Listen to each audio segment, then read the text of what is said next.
तर आज आपण जे शस्त्र बघणार आहोत आणि प्रणयजी तुम्ही त्याची माहिती आम्हाला सगळ्यांना देणार आहात, तर ते शस्त्र म्हणजे एकदमच सगळ्यांच्या परिचयाचं खरं तर शस्त्र आहे आणि कायम आपण बघत आलेलो आहोत हे शस्त्र लढायांमध्ये, विविध ऐतिहासिक पुस्तकांमध्ये पण आपल्याला हे वाचायला मिळतं.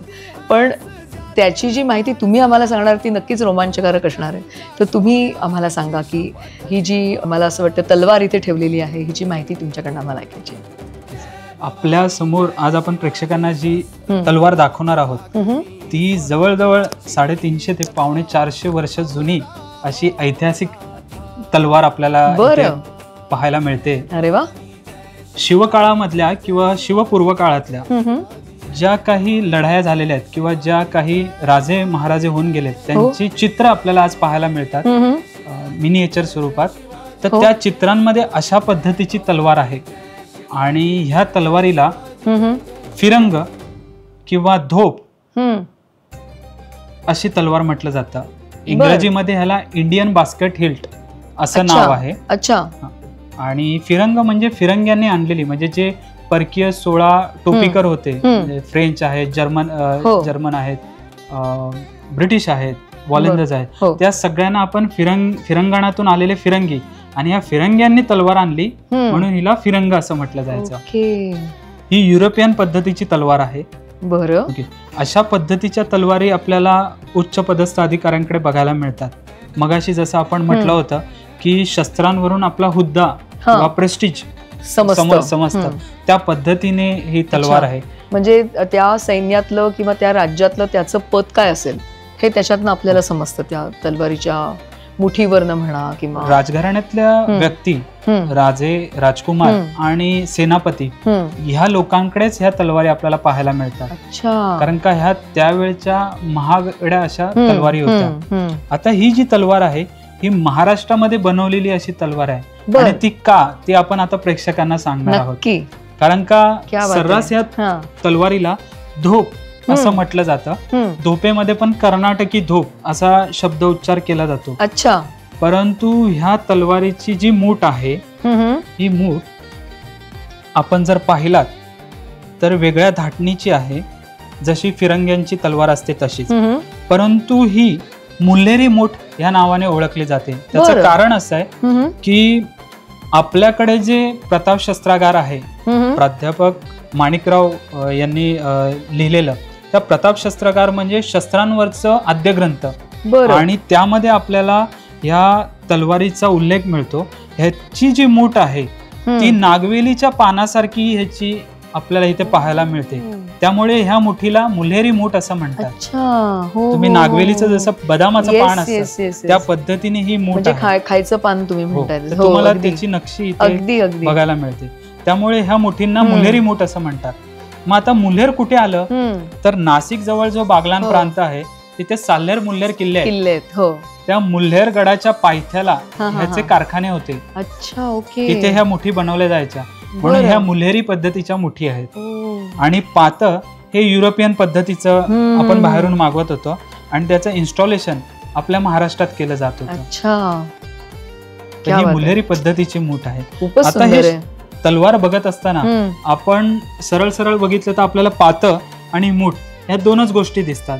परंतु ह्याचे वेगवेगळ्या पद्धतीचे 32 भाग आहेत, अंग आहे त्याला. त्यामध्ये पहिला आहे अग्र, टोक. त्यानंतर वरचा जो भाग आहे त्याला पिंपळा म्हणतात. साधारणतः दोन्ही बाजूनी धार आहे त्याच्या वरच्या भागामध्ये. खालची जी धार आहे ती धार झाली. याला जो सपोर्ट आहे पाठ, त्याला पाठ म्हणतात. ह्या तलवारीच्या पात्यावरती वेगवेगळ्या पद्धतीच्या नाळ काढल्या जातात. मेटल जर एक्स्ट्रा मेटल असेल तर ते काढण्यासाठी आणि ह्या पात्याला मजबूती येण्यासाठी, फ्लेक्झिबिलिटी येण्यासाठी त्या नाळ काढल्या जातात. नाळ, उपनाळ. पात जिथे जॉईंट होत आहे तिथे ह्याला खजाना असं म्हणतात. जिथे हा जॉईंट होतो ह्या पात्याला खाली मुठीमध्ये टाकण्यासाठी दुमाला म्हणून एक गज असतो जो पात इथून अखंड ह्या गजापर्यंत आलेला आहे. त्यामुळे ही मूठ बॅलन्स करते. हे ठोले आहेत, म्हणजे एखाद्या प्रतिस्पर्ध्याने वार केल्यानंतर तो आपल्या हातावर न येता तो इथे थटला जातो, अडकला जातो. त्यासाठी ह्या पद्धतीचे ठोले आहेत. नंतर आपण बघाल तर इथे आपल्याला परस भेटते आपल्या बोटांच्या संरक्षणासाठी. बरोबर. हा जो भाग आहे त्याला मुस्कळ किंवा गादी असं म्हणतात. ह्या भागाला मुस्कळ म्हणतात. आणि हात घामाने सटकू नये म्हणून इथे चांदीची तार किंवा मखमलाचं वेष्टन दिलं जायचं, गादी बसवली जायची. ही आहे कटोरी, खाली वाटी आणि हा गज आहे. या गजाला कधी कधी इथे नथणी असते. तर अशा पद्धतीने ह्या भागांमध्ये आपण डिवाइड करतोय.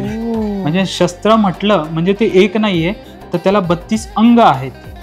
वा, हे ज्ञान आहे.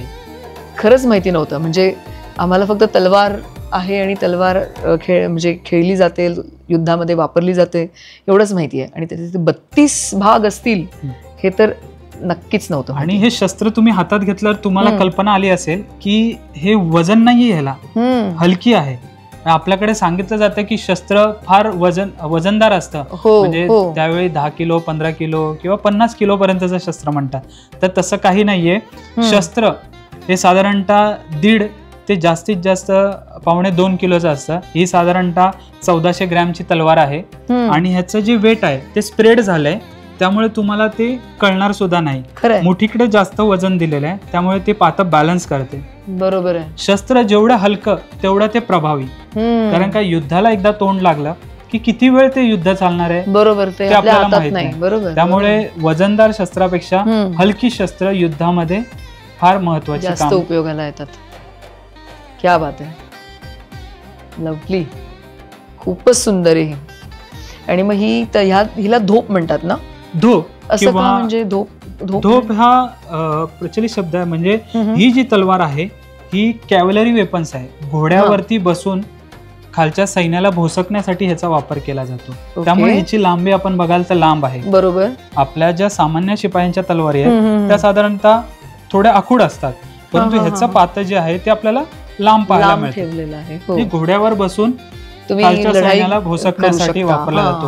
आणि जसं आपल्याकडे आपल्या ग्रामीण भाषेमध्ये धोपाटणं हा जो प्रकार आहे, त्या पद्धतीने अक्षरशः धोपटायचं. ओके. म्हणजे फटके मारायचे. बरोबर बरोबर. आणि दोन्ही साइडनी तिला धार असते? हिला एकाच बाजूने धार असते. फक्त हा जो पुढचा भाग आहे पिंपळा, तो कशासाठी आहे, ज्यावेळी आपण स्टॅब करतो तर तो इझिली आपल्या बॉडीमध्ये गेला पाहिजे. सो त्यासाठी हा पिंपळा इथे काढलेला तो साधारणतः थोडा 1 वीत पर्यंत अंतराचा असतो. अच्छा. आणि हा फार महत्वाचा आहे. हा इथे त्याला टी बॅग म्हणतात किंवा कणा म्हणतात, हा इथे आहे. हा फार महत्वाचा आहे. आता हे जे शस्त्र आहे हे तुम्हाला एक महत्वाची माहिती देण्यासाठी की आपल्याला असं वाटतं की ह्याचं पातं घेतलं आणि ते सरळ कटिंग करून जॉईंट करून केलं, तर तसं नव्हे. हे पातं बनवत असताना विशिष्ट पद्धतीने ह्याची बनावट केली जायची होती. तर ती कशी होती की 2 वेगवेगळ्या पद्धतीची पाती, म्हणजे बाहेरच्या साईडला नरम पातं आणि मध्ये कडक पातं, हार्ड. ओके. त्याचं सँडविच पद्धतीने त्याला जॉईंट केलं जात होतं, हिट करून सँडविच. इथे तुम्हाला ते पाते दिसतील. हो हो हो, इथे लेयर्स आहेत बघा. हो हो हो, आहेत आहेत. इथे तुम्हाला लेयर्स दिसतील. ह्याला दुप्पट किंवा तिप्पट असा एक लोकल शब्द आहे. ओके.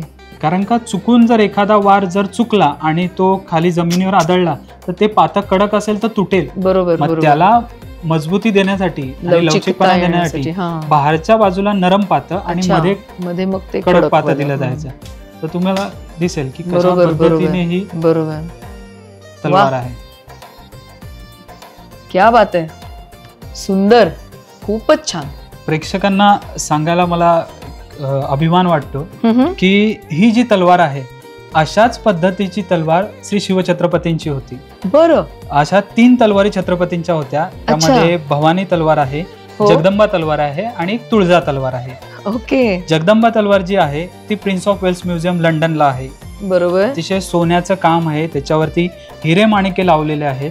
आणि ती आपल्या कोकणातले जे सावंत होते त्यांच्याकडून महाराजांनी खरेदी केलेली ती तलवार होती.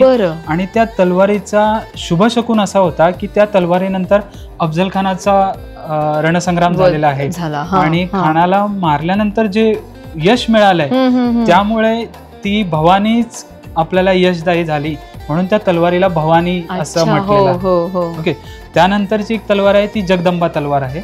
आणि तिसरी जी तलवार आहे ते सिंधुदुर्ग किल्ल्यामध्ये छत्रपतींचे श्री राजाराम महाराज, संभाजीपुत्र राजाराम महाराज, त्यांनी त्यांच्या आजोबांचं म्हणजे थोरल्या आबासाहेबांचं मंदिर बांधलं, शिवराजेश्वर.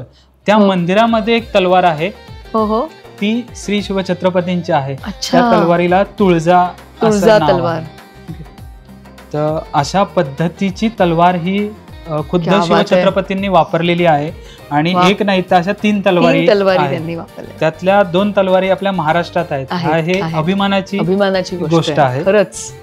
आणि आत्ताच नुकतं महाराष्ट्र शासनाने महाराजांची वाघनख आपल्या भारतामध्ये आणलेली आहेत, महाराष्ट्रामध्ये. तीही बघायला प्रेक्षकांना मिळतील. वा, खूपच छान आहे ही माहिती सगळीच, खूपच. महाराष्ट्र शासनाने आता जी ऑक्शन मध्ये नागपूरचे जे भोसले आहेत, रघुजीराजे भोसले, त्यांची जी तलवार जिंकली तीही ह्याच पद्धतीची तलवार आहे. अच्छा. त्याच्यावरती इथे रघुजी भोसले असं लिहिलेलं आहे, नाव कोरलेलं आहे त्यांचं. अरे वा, क्या बात आहे. Thank you so much. इतकं छान वाटतंय आणि अशी सुंदर माहिती आपल्याला सगळ्यांना मिळतीये.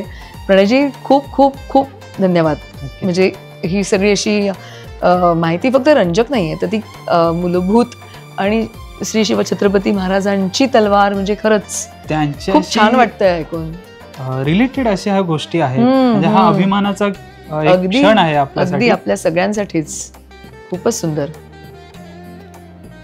आणि ज्या भवानी आईला आणि तुळजा भवानीला आणि जगदंबेला प्रणाम करून तिच्यासमोर नतमस्तक होऊन मग शिवाजी महाराज निघायचे अशा कोणत्याही त्यांच्या कामासाठी महत्त्वाच्या, म्हणजे अफजल खानाचा वध असेल किंवा दुसरं कोणतीही त्यांची अशी अशा प्रकारची एखादी कामगिरी असेल, युद्धाचा प्रसंग असेल, तर तेव्हा ते स्वतः आधी भवानी समोर नतमस्तक व्हायचे, तिचा आशीर्वाद घ्यायचे आणि मग ते निघायचे.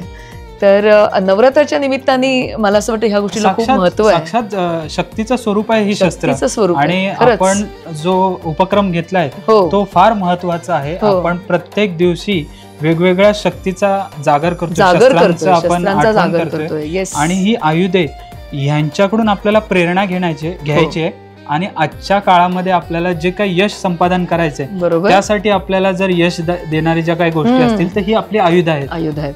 अगदी अगदी. आणि एक थोडंसं करेक्शन करतो की महाराजांनी ही जी नावं दिलीत देवींची म्हणा किंवा देवांची, त्यांच्या तलवारींची जी नावं आहेत, तर ती का दिलेली असावीत? तर हे जे शस्त्र आहे हे रणांगणामध्ये किंवा आपल्या दिवसभरातल्या कारकिर्दीमध्ये आपल्या सोबत असायचं. त्यामुळे ती यशदाती आपल्या सोबत आहे आणि आपल्याला यश देते, हा एक भाव त्या राजामध्ये असेल, म्हणून त्यांनी त्या शस्त्रांना ही नावं दिली. नक्कीच. म्हणजे देवीचा आशीर्वाद कायम सोबत असणार, ती भावना कायम सोबत घेऊन आणि मग लढायला जात असतात. खूप छान, खूप छान वाटतंय.